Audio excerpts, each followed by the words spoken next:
One Night at the Opera. Chapter 7. I returned to the opera house itself. But this was not the same opera I had visited the first time. Not crimson carpets, curtains and upholstery, but dark blue. A rich sapphire tone. There were absolutely no people here. And besides everything else, there was a stage of a different shape, which for some reason had a window behind it that looked out onto the street. Day was visible there again, but this did not add any special daylight to the hall, as if some magic prevented it from entering the opera. The lighting here was provided entirely by lamps and a chandelier under the ceiling. Outside the stage window, a steady rain was still pouring down, and lightning flashed periodically. But about there being no one, I was slightly mistaken. There was someone here. The only someone, sitting in the back rows of the stalls, and throwing his legs over the backs of the seats in front of him. Bare feet, with unusual clawed feet, like a lizard. She did not react in any way while I looked down on her. I happened to enter the hall at the level of the third-floor balcony. It was a girl. A dragon girl, half human, half dragon. Such varieties are not uncommon for the magic theatre, but I have not yet had the pleasure of communicating with one of them in person. More often I watched the beast people from afar, never starting a conversation, since I was brought together with them by fleeting circumstances. For example, a common celebration. But mainly because I was quite shy. But now there was nothing to be shy about, and I decided to start a conversation. How can I just go down to her? But then the girl threw her head back and looked straight at me from below. Her eyes flashed gold, shining like coals, and for some reason I swayed, taken by surprise by this look. She laughed and shouted for me to jump down. Naturally, I did not listen, but then the dragon repeated the request, shouting that gravity was playing tricks here, there was nothing to be afraid of and I could jump. I tried to jump in one place, and indeed, I discovered some kind of extraordinary lightness in my whole body.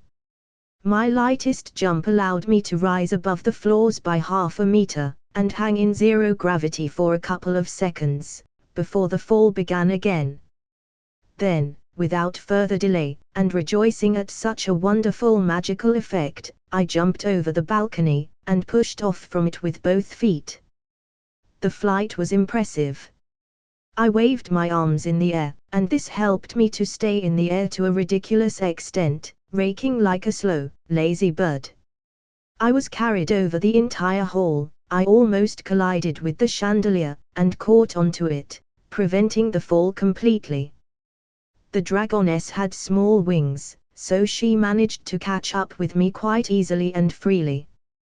"Well, hello, hero," this unusual girl addressed me, whose scales were the same sapphire, with golden patterns, as this secret level of the opera.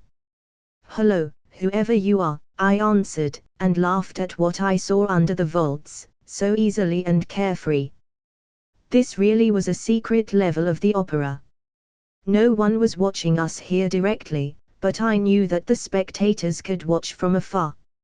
And the fact that my adventure was transferred to the main scenery, instead of small halls, this just hinted at the importance of the adventure. But I did not care about possible spies. I felt great solitude here, in the light of the lamps and the sparkle of lightning rustling outside the stage window. Solitude with the blue dragoness, with whom I was so eager to get to know better. "You don't have to hold on to the chandelier all the time," she laughed reservedly, "it's very easy to return to this height if you push off from the chairs. They all spring up. And it's even easier for you, with wings." I laughed too, trying the trick she suggested. I lower myself to the very floor, smoothly, as if in slow motion, and jump off the chair like a trampoline. I am thrown up again to the chandelier, and it flies around, spinning around its axis with light strokes. My name is Nivara, and you? Tobian. Nice to meet you. Are we alone here? Yes, completely alone. Apart from the rain. I always find its company very pleasant, and you? I like the rain that you don't have to get wet in. Well, maybe just a little. Enjoy it, it's here for a long time. As are we. The operatic adventures are just beginning. Try this. Nivara somersaulted in the air, striking sparks from the chandelier with her toes, catching one of its bulbs with her fingertips. I had shoes, but I repeated the maneuver, a little clumsily. Not only did golden flakes of fireflies rain down from the bulb. A sphere flew out of it, and it hung in the air, glowing and shining like the bulb itself. It's double. I caught the warm golden sphere in my hands, laughed again, and threw it at the dragoness, intuitively. She repeated the gesture, and our spheres flew past each other. One of them hit me in the chest, and the other hit her. It was pleasant, and warmth spread throughout my entire body. Go on, I like the inner light. Nivara exclaimed, baring her dragon teeth. We became flutters and spin around the chandelier, constantly reaching the bulbs with either her hand or her foot. The winged girl managed to do this more often. Of course, due to her wings. I managed to do it twice as rarely, each time jumping to the limit and getting a new sphere from the cluster of figured crystal plates.